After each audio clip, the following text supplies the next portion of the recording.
Okay, class, this week is a little short. We only have 4 days. So I thought I'd go ahead and do the Wordly Wise lesson, posting it a little early, just in case. Remember that we do have a quiz on Friday, and this is the first lesson in the beginning next set of four. But again, remember, quiz on Friday. Now, I sent each of you an email from Quizlet asking you to join the class using your Google Classroom account or your pilibos.org account. Um, you should get that. Please accept it. Become a member of Quizlet.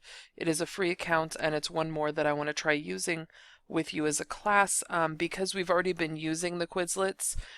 So it's not really like I'm adding anything additional. You guys have already been using them, going there to look at the words and practice flashcards and stuff.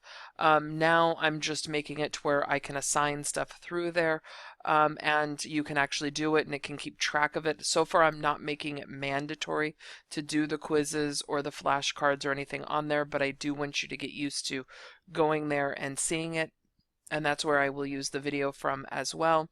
But eventually we're going to get to the point where you guys will be making your own Quizlets for things, including vocab, and coming in the near future with vocabulary lesson number 6, I will no longer be filming those for you guys. You guys will be filming them for each other instead. That was the new exciting thing I said that was coming soon.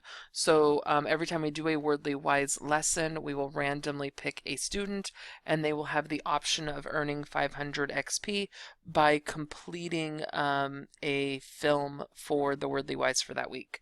And they'll do it much like what I do, and I'll show them how to use the programs that are all free and everything to do that. Okay, so let's go ahead and get started. Clicking on the lesson. Okay, so our 15 words, let me make this bigger so it's easier to read. Abstruse is an adjective and it's difficult to understand. So abstruse is this idea that something is not easily understandable. So to some people, calculus is an abstruse concept. To some people, religion is an abstruse concept. Other people, it could be the idea of other aspects, but something that they have difficulty grasping about themselves or about the universe or things like that. Accrue is a verb, has two definitions: to arise or increase as a natural result, or growth, usually used with to or from. So accrue to or accrue from. What it means by that is and what it's used to. And the other one, to come as a regular addition. So if you're accruing something, you're increasing it, you're building it. It's a natural result or growth. So you accrue money, you accrue points, you accrue experience points, you accrue gold. Those aspects fit in here, and it's usually as a regular addition. So throughout the year, when you get a job and you get a regular paycheck, you're accruing money into your accounts every couple of weeks as a result of you working. So it's that addition, that building, that accruing aspect. When you start working, you also will be accruing days off. You'll be accruing sick days, vacation days. So things do build in those. It's not just necessarily money. Okay, acquiesce.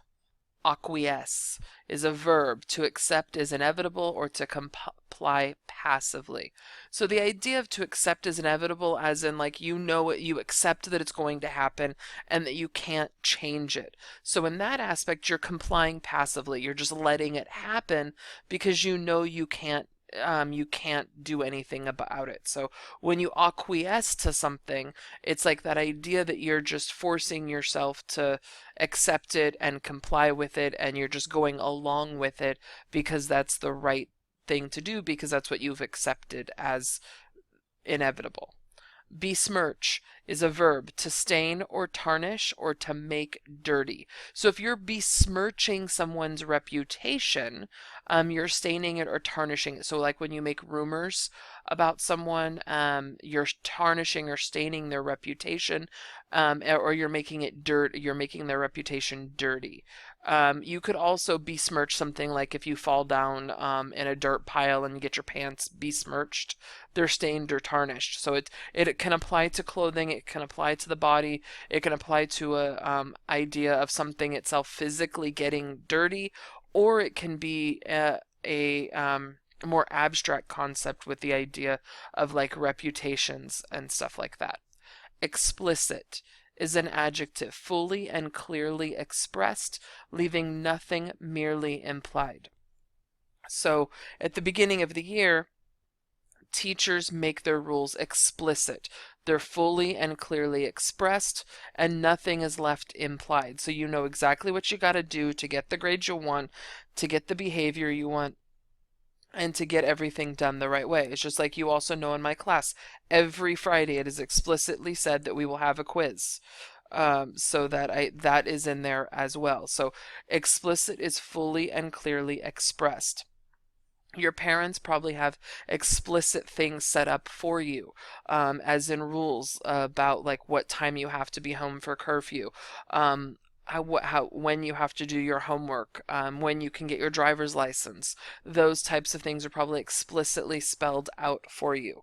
Histrionic has an adjective and a noun form to it.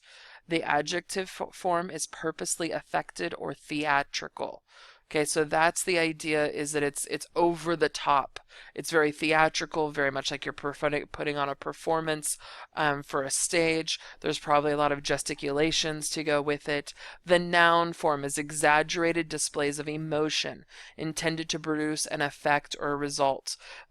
So when we get all theatrical, it also is that idea of getting very emotional and very exaggerated, and usually tears or laughter or something way over the top, but it's done with that idea of affecting or producing a response, usually from an audience standpoint.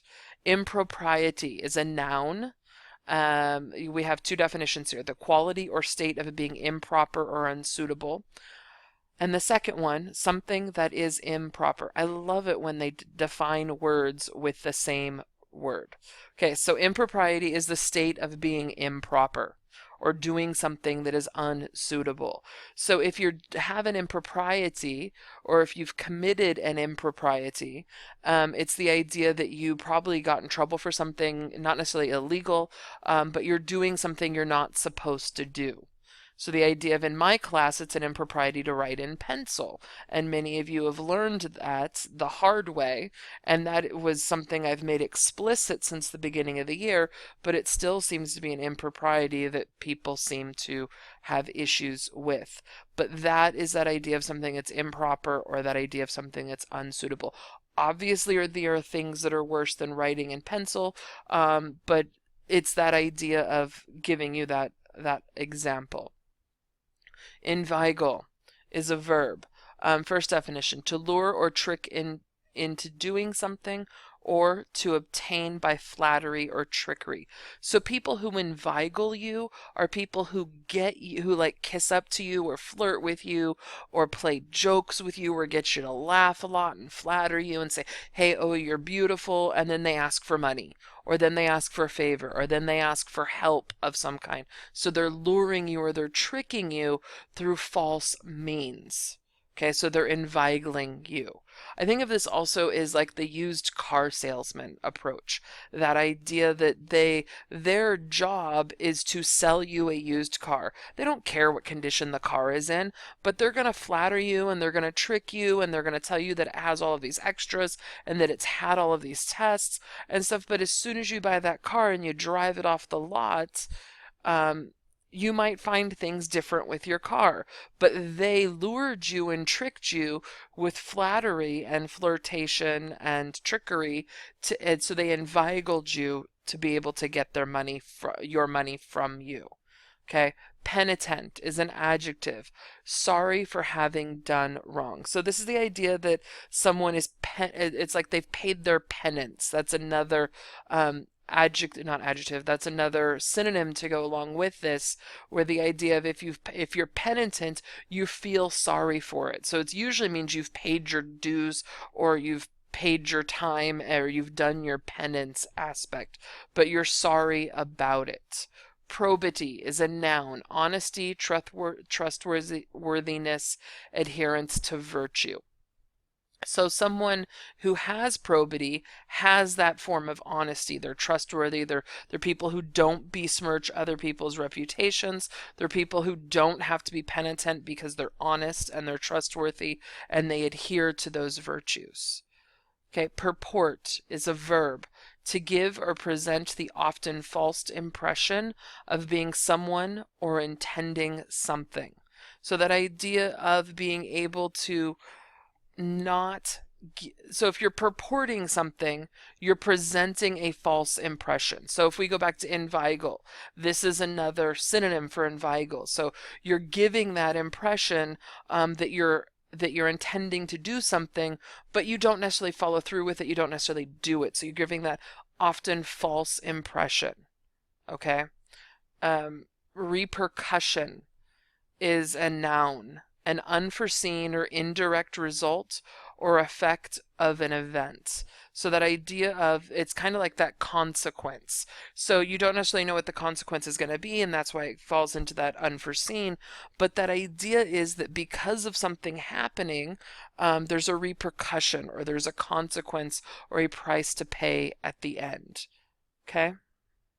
Okay, the next one is revelation. This is a noun, something that is made known or revealed, often coming as a surprise. So when a revelation is made, usually like when someone is pregnant, when someone just got engaged, when someone is planning a surprise party, it's that big revelation, that big reveal. And it's that idea of it's that surprise to go along with it. So when someone makes a revelation or has a revelation, it's that surprise aspect when it becomes known. Surfeit is a noun, an overabundant supply or an excess. So if something is a surfeit, it means that you have a lot of it.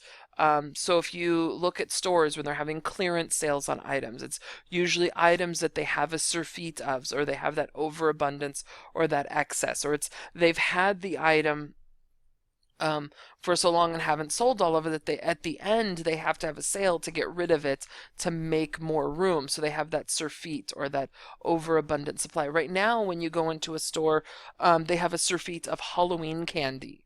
At Christmas time, we have that surfeit of toys or that surfeit of Christmas decorations. It's that excess aspect to it. Okay, the last one is unsavory, is an adjective and it has two definitions. Having an unpleasant look, taste, or smell, or on the other aspect, someone or something that is morally offensive. So, looking at the first one, we think of this more when it comes to the idea of food. So if you're looking at food and it looks gross or it tastes bad or it smells gross, it has that unsavory aspect to it. So you can say if you see, I'm not a big sushi fan. So to me, sushi has an unsavory taste. To me, it also has an unsavory smell just because it's that idea of something I don't like, and raw fish is not something that I like the smell of either, but I love cooked fish. The second one, morally offensive. So if someone does something that's unsavory, like commits rape or murder or something like that, kidnapping, it's morally offensive. So it's offending people morally because it's going against the normal grain of things. Okay, make sure you accept the Quizlet invitation through your email. Make sure that you check out the Quizlet website, log in with your pillybos.org account, and I will see you in class tomorrow. Have a good night.